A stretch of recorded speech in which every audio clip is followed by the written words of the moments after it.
Hi everyone, welcome back to a online solution. आज हम लोग करेंगे क्लास 10th का हिस्ट्री का चैप्टर नंबर 5 का इंपोर्टेंट ऑब्जेक्टिव क्वेश्चन। और इस चैप्टर का नाम है अर्थव्यवस्था एवं आजीविका। ठीक है, तो इस चैप्टर में जितना सारा इंपोर्टेंट क्वेश्चन ऑब्जेक्टिव क्वेश्चन है, करीब 30 के आसपास क्वेश्चन ऐसे हैं जो एग्जाम में पूछे गए हैं, पूछे जाते हैं और एनसीईआरटी पैटर्न पर है।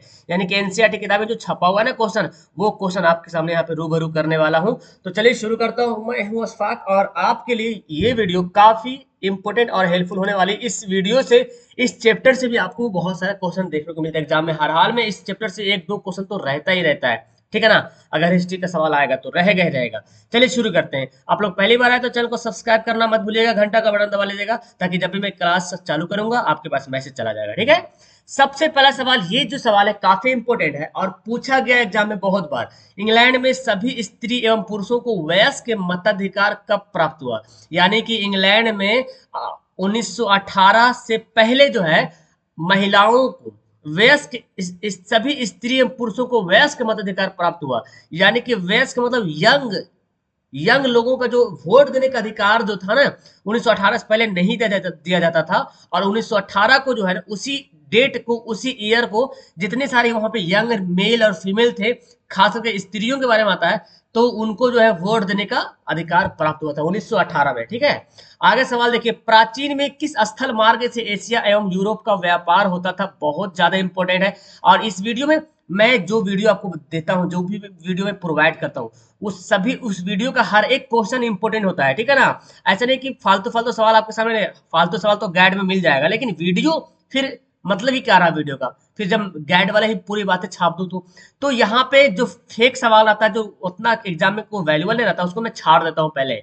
और जो इंपॉर्टेंट क्वेश्चन है एग्जाम के व्यू से, वो आपके सामने पेश करता हूँ। तो आप सभी को इंपॉर्टेंट समझो और पढ़ लो एक बार ध्यान से, है ना। एशिया और यूरोप का व्यापार होता था रेशम मार्ग से। ठीक है, ऑप्शन नंबर बी। आगे बढ़ते हैं जी। आधुनिक युग में अर्थव्यवस्था के क्षेत्र में होने वाली सबसे बड़ी क्रांति कौन है ना। सबसे बड़ी क्रांति कौन है, ये बता कौन से थे सबसे बड़ी क्रांति आधुनिक युग में अर्थव्यवस्था के क्षेत्र में होने वाली सबसे बड़ी क्रांति, वो कौन है? औद्योगिक क्रांति। ठीक है ना, इंडस्ट्रियल रेवोल्यूशन। यानी कि मतलब ये हुआ कि नई नई मशीनों का आविष्कार होना, है ना, ये औद्योगिक क्रांति इसको बोला गया।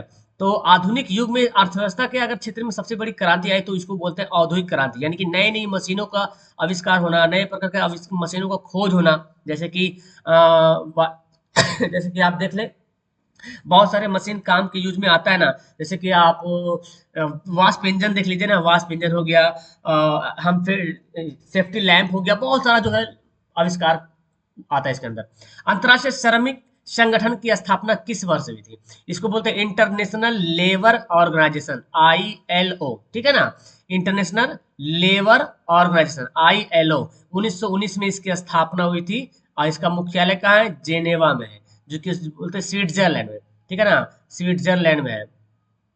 तो जिनेवा सवाल पूछता है कि इसका मुख्यालय कहाँ है। सवाल मेरे ख्याल से होगा। औद्योगिक नीति घोषणा कब जारी हुआ था, है ना। औद्योगिक नीति घोषणा कब जारी हुआ था? तो याद कीजिएगा, जुलाई 1980 को। ठीक है, जुलाई 1980 को औद्योगिक नीति घोषणा जारी हुआ था। आगे बढ़ते हैं। बुर्जुआ वर्ग कहते हैं किस वर्ग को, यानी कि किस ग्रुप को, किस क्लास को बुर्जुआ वर्ग बोला गया है? श्रमिक वर्ग को, या पूंजीपति वर्ग को, या तो फिर मध्यम वर्ग को, या व्यापारिक वर्ग को? तो जो मध्यम वर्ग जो थे ना, उनको बुर्जुआ वर्ग बोला गया। ठीक है ना, तो ऑप्शन हमारा सी राइट आंसर हो जाएगा।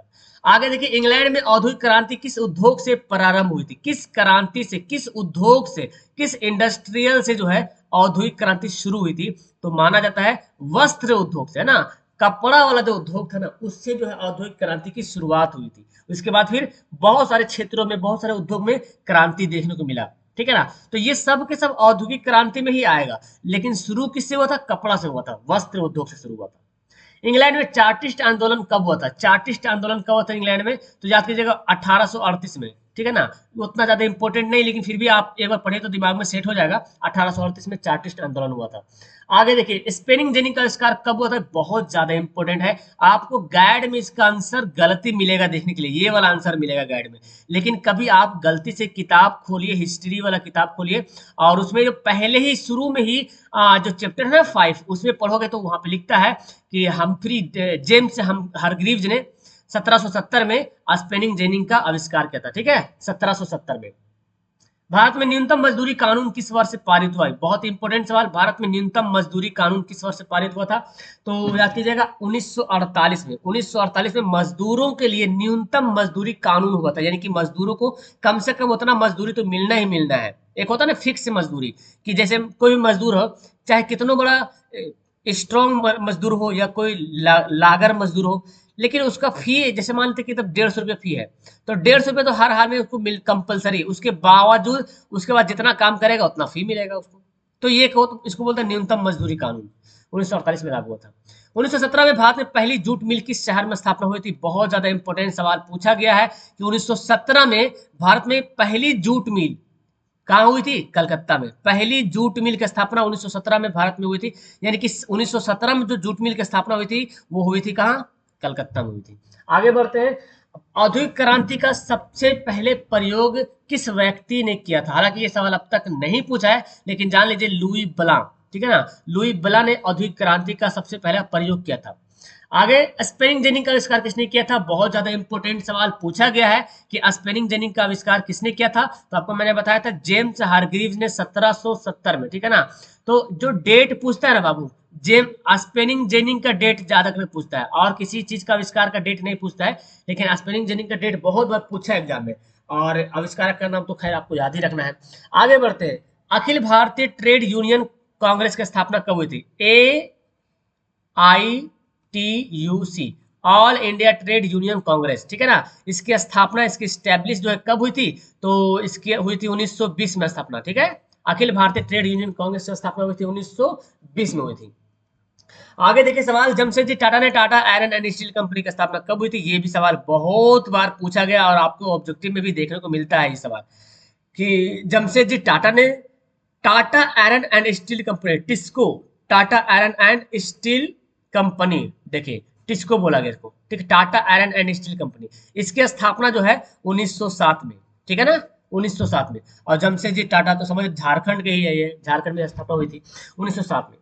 ये सवाल भी एक दो बार पूछा है कि Tata hydro electric power station की स्थापना कब हुई थी? भारत में Tata hydro electric power station की स्थापना हुई थी 1910 में, जस्ट 3 साल बाद।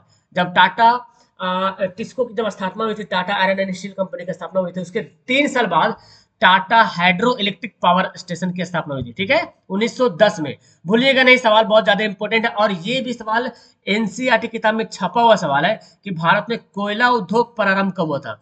तो देखिए एनसीईआरटी किताब में 1814 लिखता है, ठीक है ना, जो कि कंफर्म है, सही आंसर है। लेकिन एनसीईआरटी जो किताब में जो क्वेश्चन का जो सेक्शन है ना, क्वेश्चन का जो सेक्शन है, उसमें यहाँ पे शायद छापने में मिस्टेक कर दिया, 1914 कर दिया। तो 1914 तो खैर ये तो लेटेस्ट है यार, इतना तो पहले होगा नहीं। और किताब जो पीछे जब आप पूरी बातें जब जानोगे ना डिटेल से, डिटेल्स में जब पढ़ोगे तो 1814 मिलेगा। एग्जाम में ऐसा नहीं रहेगा, एग्जाम में ऑप्शन मिलेगा। औद्योगिक क्रांति का अर्थ क्या है, क्या मतलब है? What did industrial revolution means, मतलब क्या है इसका? मतलब यह है कि उत्पादन प्रणाली में परिवर्तन। समझ में आ रहा है ना? जैसे कि चावल उगाना है, तो चावल उगाने के लिए जो भी मशीनें यूज हो रहा है, ट्रैक्टर हो रहा, नई नई प्रकार के मशीनें यूज हो रहा है ना, तो कोई भी चीज उत्पादन हो रहा, कपड़ा फैक्ट्री उत्पादन करना है, खिलौना बनाना है, तो उन एक ऐसी मशीन का आविष्कार करना है जो कि इजी हो जाए, ठीक है ना। तो उसको बोला गया उत्पादन प्रणाली में परिवर्तन। तब जाके औद्योगिक क्रांति का मेन मतलब यही इसका अर्थ है।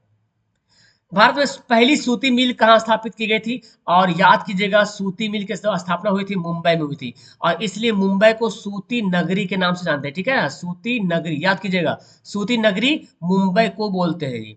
तो पहली सूती मिल की स्थापना मुंबई में ही हुई थी, ठीक है ना, याद कीजिएगा, पहली सूती मिल की स्थापना कहाँ हुई थी? मुंबई में हुई थी, और मुंबई को सूती नगरी के नाम से भी जाना जाता है। तो मुंबई को कितने नाम से जाना जा रहा है? पहले तो आपने देखा वो फाइनेंशियल कैपिटल भी है, वित्तीय राजधानी भी बोला गया, सूती नगरी भी, और भी बहुत सारा है।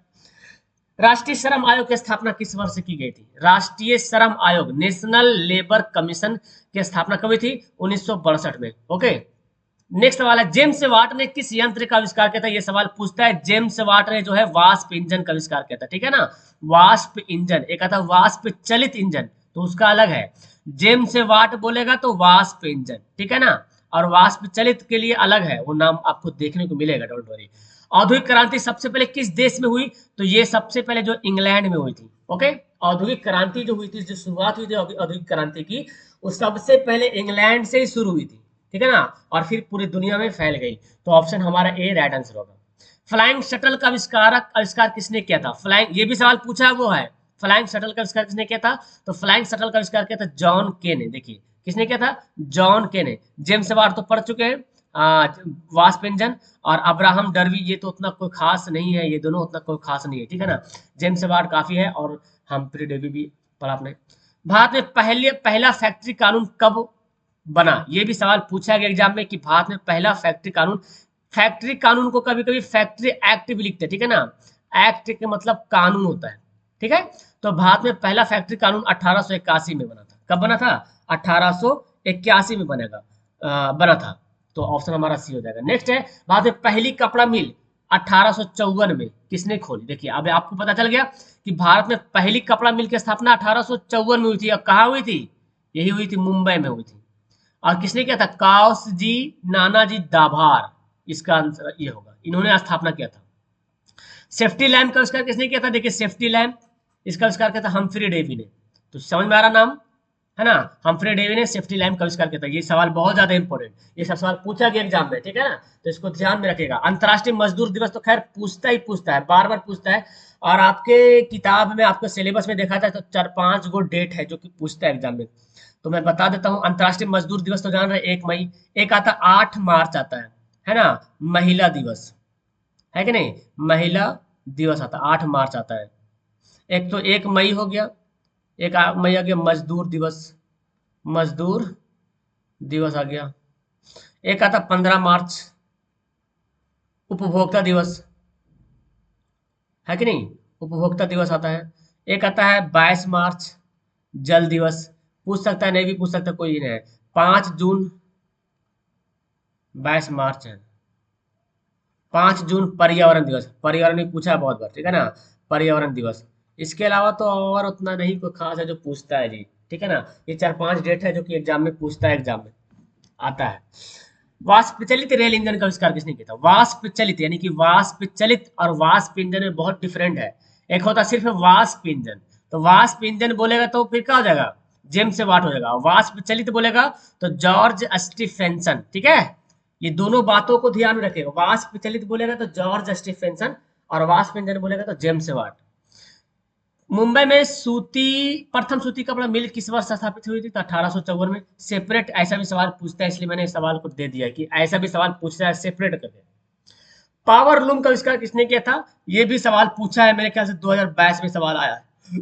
तो पावर लूम का आविष्कार किया था एडमंड कॉर्टलाइट ने, ठीक है ना, एडमंड कॉर्टलाइट ने किया था। चलिए तो अब आगे पता चल गया, देखिए जॉर्ज स्टीफेंसन के बारे में पता चल गया। जॉर्ज स्टीफेंसन कौन था? वाष्प चलित रेल इंजन। जेम्स हारग्रीव कौन था? जेम्स हारग्रीव आप इसको बोल सकते हैं, कौन था जेम्स हारग्रीव? कहाँ चला गया? वही है यार, क्या बोला गया उसको, फ्लाइंग शटल ना, क्या था उसका नाम, स्पेनिंग जेनिंग था, सॉरी। और जॉन के आपने पढ़ा। आगे बढ़ते हैं। बोनस भुगतान अधिनियम किस पंचवर्षीय योजना के दौरान बना? तो आप पढ़ोगे तो किताब में दिया हुआ है, तृतीय पंचवर्षीय योजना। प्रथम पंचवर्षीय योजना आपको पता होना चाहिए 1951 से 56 तक हुआ था, ठीक है ना। फिर दूसरा जो 56 से 61 तक हुआ, तीसरा जो 61 से 66 तक हुआ, और चौथा जो 66 से 69 तक हुआ। तो चौथा पंचवर्षीय योजना 3 साल का रहा, बाकी देखिए सब 5-5 साल का है। ओके, तो याद कीजिएगा ऑप्शन नंबर सी। सवाल पूछता है कि प्रथम पंचवर्षीय योजना की शुरुआत कब हुई थी? हालांकि इस चैप्टर में नहीं, इकोनॉमिक सवाल पूछता है। और ये सवाल बहुत ज्यादा इंपोर्टेंट, अंतर्राष्ट्रीय श्रमिक संगठन का मुख्यालय कहाँ है? जो कि मैंने बताया था जेनेवा में। ओके, ये भी सवाल पूछा गया एग्जाम में। तो इस वीडियो में और इस चैप्टर से इतना क्वेश्चन काफी है, मेरे ख्याल से इससे बाहर क्वेश्चन नहीं पूछेगा। ओके, काफी इतना। तो आप लोग मुझे कमेंट करके बताना कि आपको कितना सवाल याद था, और अगर याद नहीं तो याद कर लेना और अपने कॉपी में लिख लेना। अगर हो सके इंपोर्टेंट क्वेश्चन लिखने के बारे में तो लिख लेना। Okay, that's all. Video class करते हैं। अच्छी लगी वीडियो तो प्यार दीजिए, लाइक कीजिए, शेयर कीजिए और चैनल को सब्सक्राइब कीजिए। ओके, मिलता हूँ नेक्स्ट वीडियो में, तब तक के लिए